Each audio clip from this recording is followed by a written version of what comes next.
Hey everyone, welcome to a new episode of the New Stack Makers. Today we are talking about open source workflows. In particular, we're talking about Cadence. And Cadence is a workflow developed initially at Uber and being used now by Instaclustr. And today we're going to be talking with Emrah Seker, who's with Uber. Emrah is staff software engineer at Uber. And also joining us is Ben Slater, Chief Product Officer at Instaclustr. My co-host for today is Joe Jackson, Editor-in-Chief of the New Stack. Great to have you all here today. I want to just start by asking about Cadence and its history. Can you tell us a little bit about Cadence, Emrah, and how it originated and what you were seeking in its initial creation? Sure. I was not here at Uber when the project started, but I have the context that I can share. So basically, as you know, building distributed systems is not an easy thing, and building it right in the first attempt is even harder. So in an ideal world, computers don't fail, networks don't get partitioned, databases don't get overloaded. But in real life, all of those happen. And I think around 2016, when Uber was growing really fast, and there was a lot of scale challenges, a lot of requirements coming from different product teams, people wanted to have an easy solution to all of the classical distributed system problems. And they needed a way to build systems that are scalable and reliable. So Uber had some engineers who worked on Amazon simple workflows in the past. So they said that the same solution could work. But the problem with simple workflows was that it was not open source and it would be costly and limiting for the scale that Uber needed. So they started building a similar solution that is named as Cadence. It has been an open source solution since then. It is used extensively at Uber as well as some external companies as well. The primary value add of Cadence is that it allows the product developers to state what they want to do in their products, describe their intentions, and forget about the distributed system problems. And Cadence would make their system distributed and reliable and scalable behind the scenes. That is basically what the Cadence is for. One of the things in Instaclustr we liked when we first came across Cadence, which was probably early last year, is its design really it is a developer tool. You write your workflows in normal Java, Go, a couple of other languages supported as well. And in the modern environments, it's developers do sort of everything compared to a lot of the older workflow tools are designed for sort of business analysts and people to write the workflows in diagrams or sort of more English-like things. Fits in really well with a modern development environment, as well as Emrah said, taking away a lot of the complexity and allowing developers to just focus on really the business logic that's unique to their situation. So how so? How is it better? I think it's really for me it's just a great abstraction of a lot of complexity. So if you were to code this stuff from hand scratch, as Emrah was saying, there's a lot of failure conditions and scaling to allow you to scale out to multiple hosts. A lot of complications to do with that that you end up having to code yourself. Cadence gives you a really good framework to just plug your business logic code in, and then all that stuff just kind of works. Sometimes giving an example use case helps a lot to understand what Cadence is really doing. Imagine you are building a very simple food ordering service. What you would need to do when the customer hits the order button is that you want to take the payment. You also want to tell the restaurant that the order has to be prepared. So all of these are totally separate systems. They don't use the same database. They don't use the same transaction. And somebody needs to orchestrate that payment happens, plus the order is also placed on the restaurant side. If one of these fails, you want to also roll back the other operation, because you don't want to have a customer who paid but didn't receive the order, or received the order but couldn't pay. So these kind of problems become really hard in real life when you try to solve them at scale with a lot more requirements. So what Cadence does is Cadence gives you a SDK where you can describe what your workflow steps are. You say, I want to execute A first, and I want to execute B. If B fails, I want to roll back A.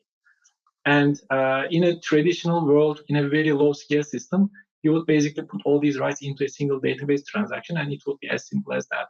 But in a distributed environment, you have to account for all of the network failures, all of the throttling, all of the rate limiting, and observability requirements around where a particular order is in its life cycle. And Cadence basically gives all of these out of box without requiring the application developer to worry about things like retries, timeouts, or any kind of like saga pattern implementation details. That is kind of the primary goal that Cadence is working towards. I think that's a really helpful example. It reminded me to one point that workflow, I think sometimes using the term workflow for Cadence sometimes leads to people having a misunderstanding of what it's about.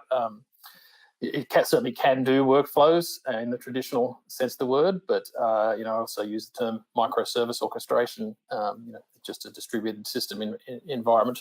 There are a lot of use cases that don't necessarily fit into the pattern that people might originally, what people might think of as workflow at first glance. How does it compare to business process execution language engines, people? We've been hearing about people for a while. Is this something that you would use for people? Do you use people, or what are the differences? So I think, Beeple is an example of that I talked about before, the older style of workflow, where it's designed as a higher level abstraction for business analyst type people to use to define their workflows. This is a developer tool, and then I think the other thing is the scales that Cadence operates at is definitely beyond what most Beeple engines would be capable of working at least without a great deal of difficulty. Emrah, anything to add to that? Yeah, I think that was spot on. I think the traditional workflow solutions were meant to basically take a prescribed static number of steps to perform for a given operation, and then just do it outside of the context of the actual product, like do things in the backend, in the background. But with Cadence, what people actually needed from Cadence was to be able to run multi-step operations with very high performance, and also decide the steps dynamically as the operation is running. Like, for example, if a customer places an order, you don't necessarily know the steps you will have to go through during the life cycle of that workflow. You may use the credit from his account balance. You may want to charge his credit card, depending on the situation. You may want to apply a coupon, or the restaurant may reject the order for some reason, right? So these steps that you want to go through are very dynamic. And I think that is what makes Cadence different than plenty of the older generation workflow engines, where you can basically create an unlimited number of steps in a given workflow and run them with high performance. So high enough that they can serve your production flow rather than only running in the background.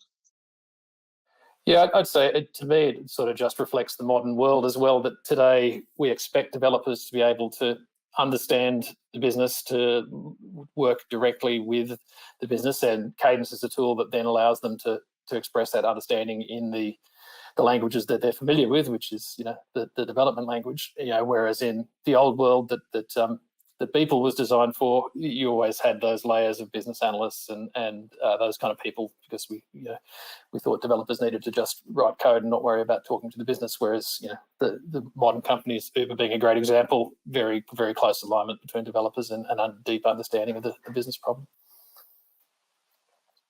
So, if I'm building an application, a microservices application,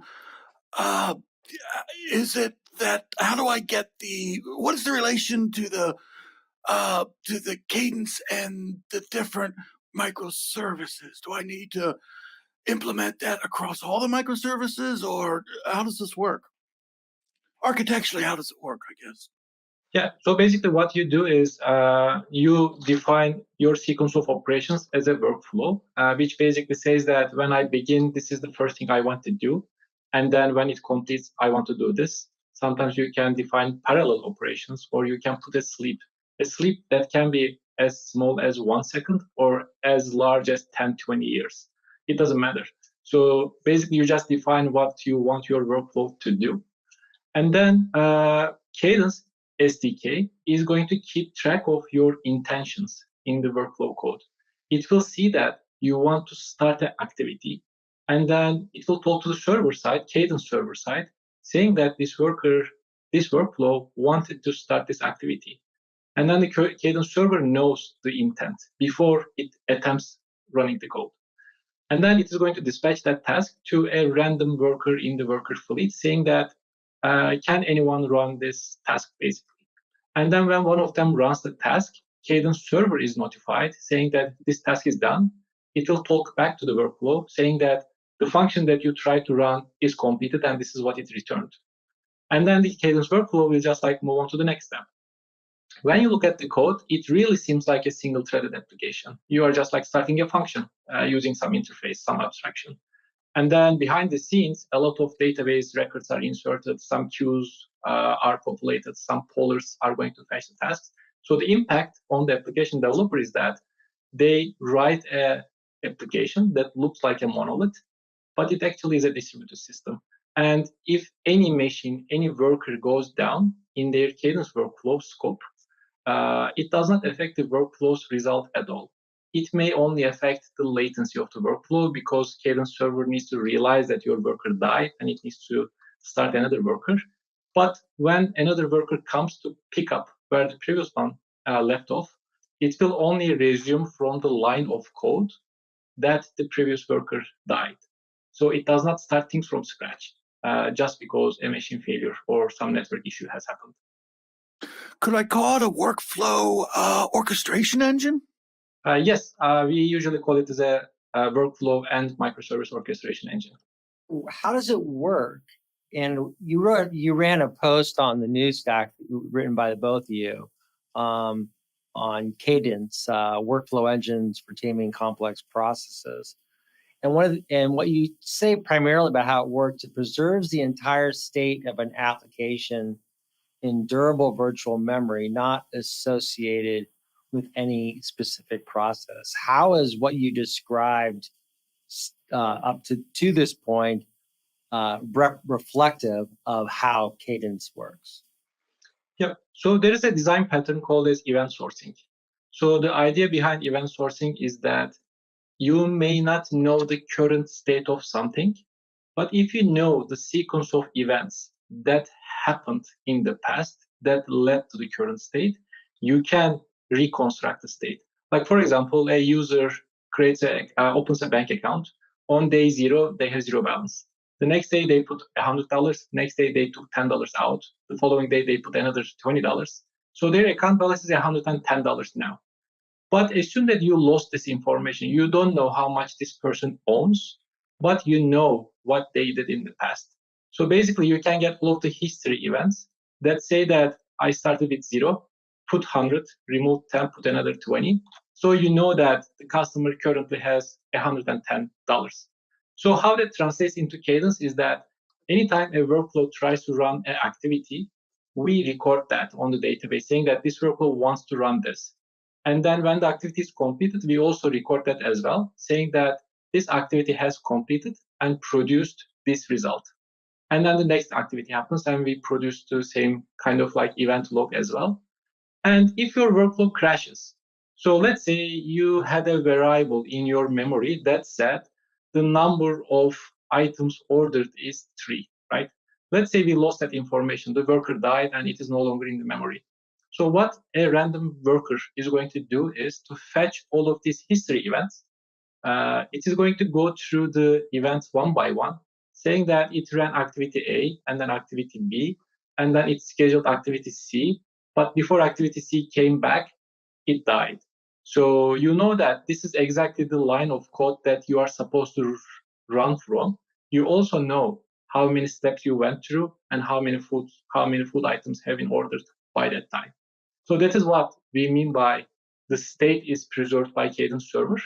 So the workflow code no longer has to worry about persisting this state because it is persisted by the events that can be event sourced to rehydrate. So does this allow them for that long, like that duration of time to pass before an event is called? Yeah.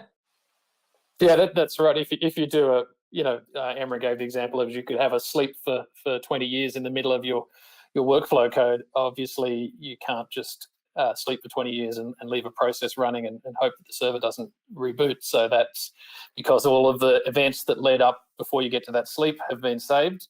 It can stop the process, and then when it wakes up again from that sleep, it replays those events into the workflow code and gets you back to the same state you were before the sleep occurred. What would be some different approaches to that outside of the way that Cadence manages that orchestration? I think the traditional approach, you're talking about things like distributed transactions, trying to write your own code to save the state in after every step of the workflow and do that. There is as event sourcing, as Emrah mentioned, is a well-known pattern, but having to build your own event sourcing engine from scratch is a complicated bit of work as well. So there are solutions there, definitely add complexity and even harder to do at the kind of scales that Cadence can operate. Does it require? Okay, yeah, go ahead. A very common alternative that I see people at Uber or at other companies using instead of Cadence is they are going to excessively use queues and event streams similar to Kafka, RabbitMQ, stuff like that. Basically, you have like multiple services that you want to orchestrate. You want to scale them independently. You put a message into a queue and you expect someone else to pick it up and do their turn, and then generate the next task for the next agent in the pipeline. Such systems lose the observability very quickly. Once you put things into a queue, you no longer know if the task is still in the queue, if it is picked up by someone, did it get dropped. And if someone says, what is the state of my workflow? You don't really know out of 10 queues, which queue currently the workflow task is waiting on. So these are kind of like the approaches that people first took when they were breaking monolith into microservices. But soon enough, they noticed that using queues and event streams excessively was harming the maintainability a lot. Cadence comes up with a solution where your system is distributed, but when you look at the code or when you look at the workflow history using the Cadence tools, everything seems like a single application generating a single sequence of logs or events. It doesn't really seem like a distributed event system, even though a lot of queues and workers are running the thing behind the scenes. It's a great point. In that kind of example, even working out what your workflow rules are when they're distributed across multiple microservices and which queue they're listening to and the logic within each microservice can be really hard, let alone tracing a single transaction. Whereas with Cadence, you've got one nice, simple to read bit of code, which is defining your workflow rules and how they interact with the microservices. Okay. So when I think about this, I wonder, why would people do it themselves? Is it, with any framework, I guess there will be trade-offs, correct? So they don't want to make those trade-offs. So they have maybe the experience and, and technical capability to create their own. I'm wondering why, if there's any other reason why they would just create their own as opposed to using Cadence. Yeah, look, I mean, Cadence is a relatively new tech. I think it's 2016. Am I right, Emrah, that it was open sourced? So not everybody knows about it, and how to use it is probably one of the reasons. And there is definitely a learning curve. There is some rules about how you have to code things to get them to work properly in Cadence, like determinist. Your workflow code has to be entirely deterministic.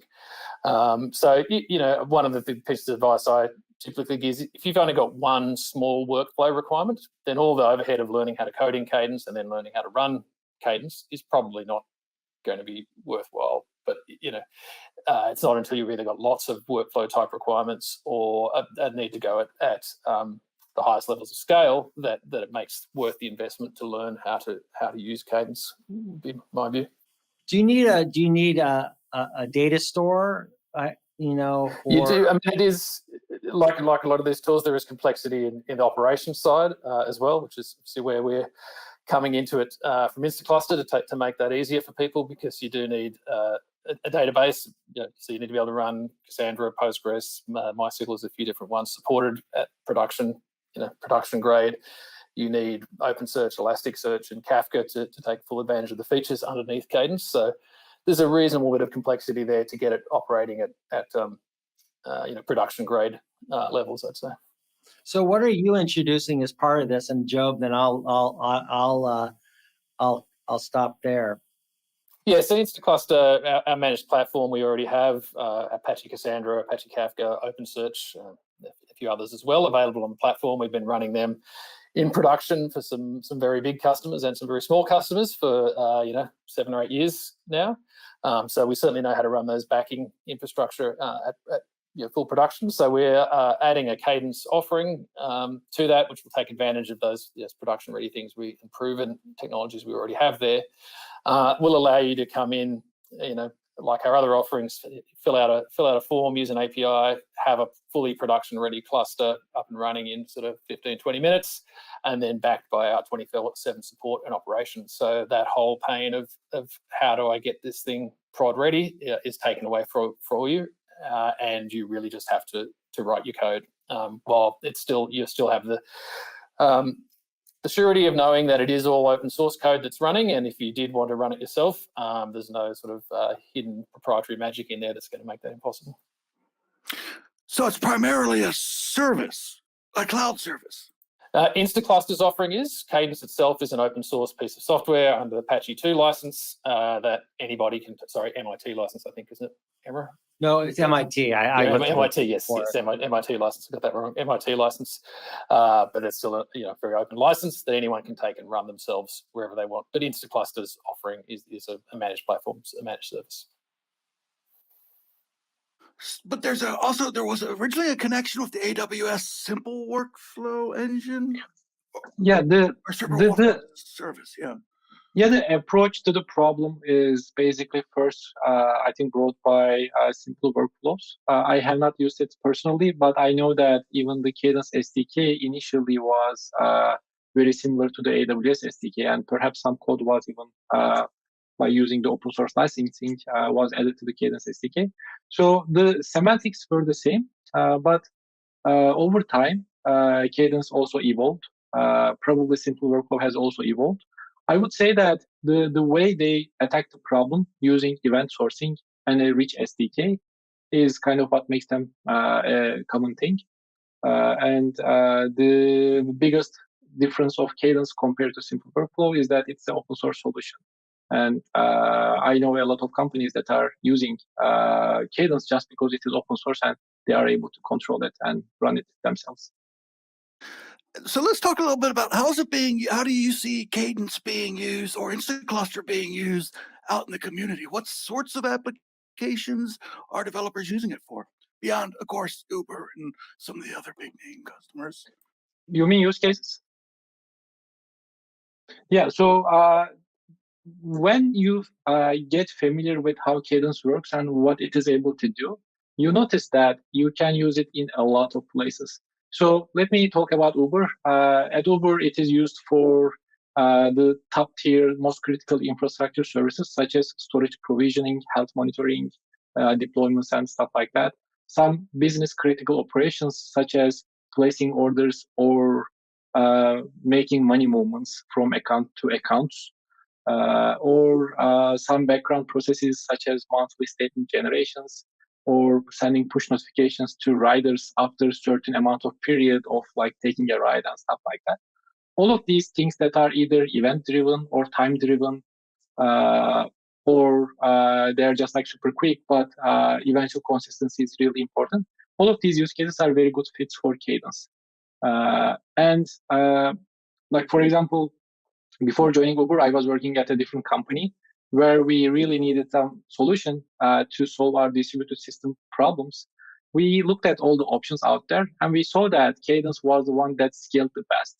So at that time, we were also considering building something on our own, but we noticed that with the requirements that we had, with the capabilities Cadence had, it would be a waste of a couple of years to rebuild it from scratch. And it just made sense to just adopt Cadence and develop our custom solutions on top of this reusable tool set, I would say, because it is not only a service, it is a SDK plus service and some other tools around it. Yeah, I mean, as you can even hear from Emrah's answer of just what they use it for at Uber, it's the business use cases that Cadence applies to are extremely broad. I tend to say, anything that has a defined start and a finish and some steps in between, which obviously applies to a large number of use cases. There's a chance that Cadence will fit in to that. Nice. I would imagine that Cadence servers are picking up a lot of interesting observability data around performance, around errors and whatnot. Is that something that would I tie observability in on this, or would it be best to keep that separate? I think observability has multiple dimensions. When you say observability, there is like metrics aspect of it, there is logs aspect of it, there is audit logging and state visibility aspect of it. So Cadence helps with some of these dimensions.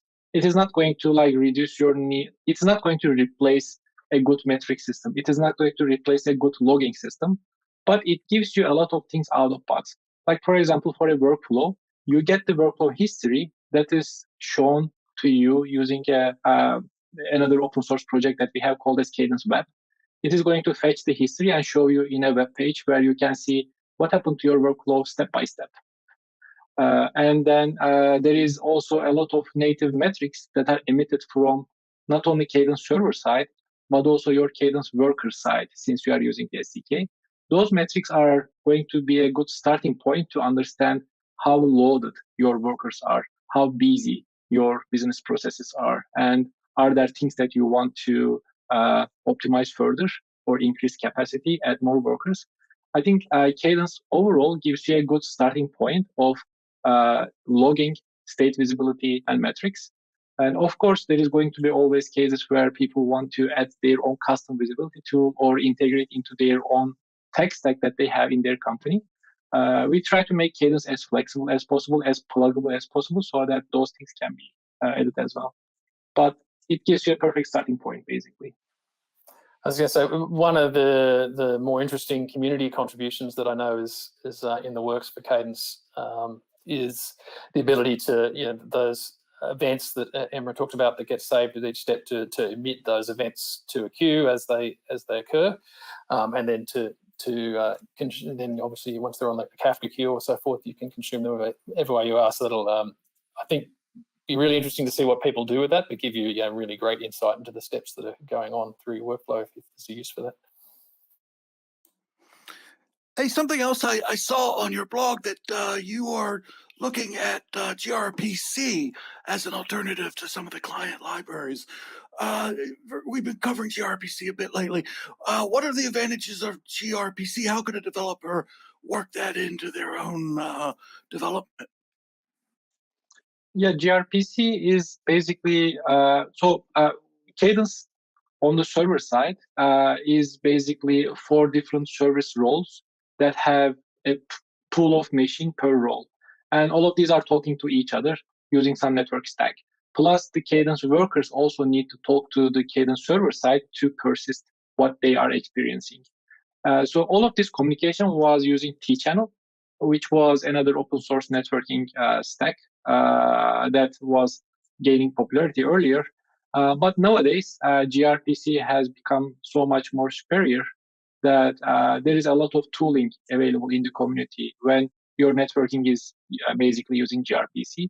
And there were also a lot of customer requirements that needed security, like MTLS over the networking, because they don't always run Cadence and the workers in their own trusted data center, but sometimes they want to deploy it on public cloud and they want to make sure things are secure.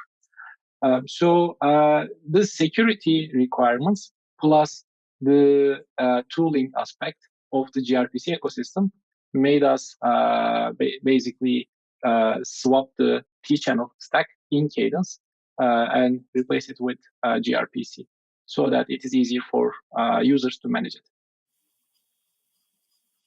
We're about at the end of our time. I want to thank everyone for participating today. It's been a great conversation about about Cadence and its uses and how it's been architected. I'm sure there's a lot more that we could discuss. I want to thank our guests, both Ben and Emrah. Thank you so much for joining us. And Job, our editor-in-chief, as co-moderator, thank you very much for more information. You can go to Emrah, where can people go for more information? Cadenceworkflow.io is the website for all of the information. There are also links to our public Slack channels where we discuss with the community users very actively. So I think cadenceworkflow.io is a very good starting point to learn more about Cadence. Great. Well, once again, thank you for your time, and we look forward to learning more about Cadence as it develops. Thanks, guys. Thank you. Thanks for having us. If you like this video, please give us a thumbs up. And if you'd like to see more videos like this, you can always subscribe to our YouTube channel. We're on all the major social media platforms. You can always find us at thenewstack.io. We hope to see you